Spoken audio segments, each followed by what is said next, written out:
नमस्कार, स्वागत आहे तुमचं अर्चनाज रसोईमध्ये। आज मी तुम्हाला दाखवते कोबीचं भानोळं। म्हणजे कोणी कोणी ह्याला कोबीची वडी म्हणतात किंवा कोबीचं भानोळं म्हणतं। त्यासाठी बघत राहा अर्चनाज रसोई। कोबीच्या भानोळ्यासाठी लागणारं साहित्य बघूया। साधारण एक मोठा कप आपण घेतलेला आहे, मोठी वाटी कोबी बारीक चिरून। एक वाटी घेतलेलं आहे तांदळाचं पीठ। नंतर इथे घेतलेलं 3 टेबलस्पून ह्याच्यामध्ये वाटण आहे, खोबरं, जिरं आणि हिरवी मिरची। मसाला साधारण 1 चमचा, मीठ चवीप्रमाणे, अर्धा चमचा हळदी पावडर, कोथिंबीर आवडीप्रमाणे आणि 2 कांदे बारीक चिरून आहेत, थोडंसं पाणी आणि तेल। कोबीचं भानोळं करायला सुरुवात करूया।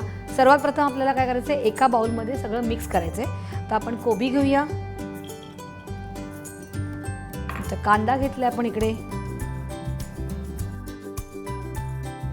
त्याच्यानंतर हे जे वाटण घेतलेलं आहे ह्याच्यामध्ये आहे खोबरं, जिरं आणि एक अर्धीच मिरची, जास्त मिरची नाही आहे। त्याच्यानंतर 2 चमचे साधारण आपण मसाला घ्यायचा, तुम्हाला आवडेल त्याप्रमाणे घाला, तिखटीप्रमाणे घालायचं आहे। हळद अर्धा चमचा, मीठ चवीप्रमाणे, कोथिंबीर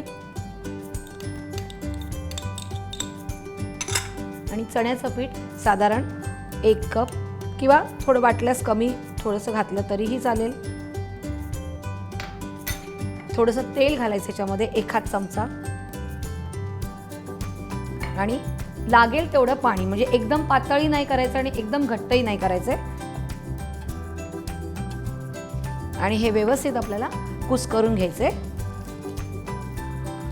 आधी बघायचं की आपल्याला केवढं चण्याचं पीठ लागतंय, त्याचप्रमाणे ते घालायचं, कारण जास्त चण्याचं पीठ घातलं तर मग ते आपल्याला पातळ करायला त्रास होणार आहे। तर आपण थोडंसं ह्याच्यात चण्याचं पीठ वाढवूया। म्हणजे आपण जे 1 कप घेतलं होतं ते बरोबर होतं प्रमाण।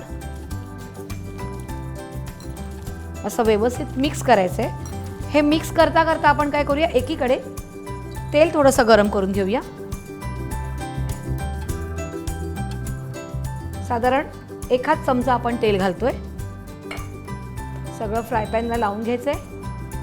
पूर्वी काय करायचे माहिती आहे का, पूर्वी कोळशांवरती हे भानोळं केलं जायचं, आता ओव्हनमध्ये करतायत। आणि आपण सगळ्यात बेस्ट फ्राय पॅन सगळ्यांकडेच असतो, त्यामुळे आपण फ्राय पॅनमध्ये हे भानोळं करायचं। पण हे भानोळं करायला साधारण तुम्हाला पाऊण तास तरी जातो। आणि ह्याच्यामध्ये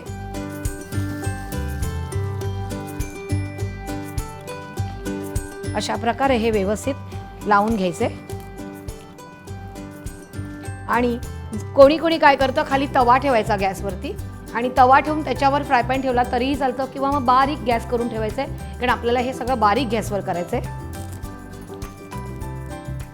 आणि आता साधारण एक अर्धा तास झाला किंवा एक 15 ते 20 मिनिटं झाली की बघायचं की साईडने कडा सुटली आहे का, आणि मग आपण ते उलटं करून घ्यायचं आणि पुन्हा दोन्ही साईडने ते भाजून घ्यायचं। तर आपण तोपर्यंत वाट बघूया।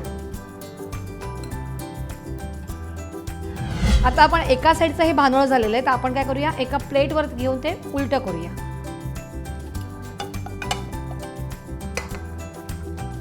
हे एका साईडनी झालेलं आहे, आता आपण हे दुसऱ्या साईडने करून घेऊया।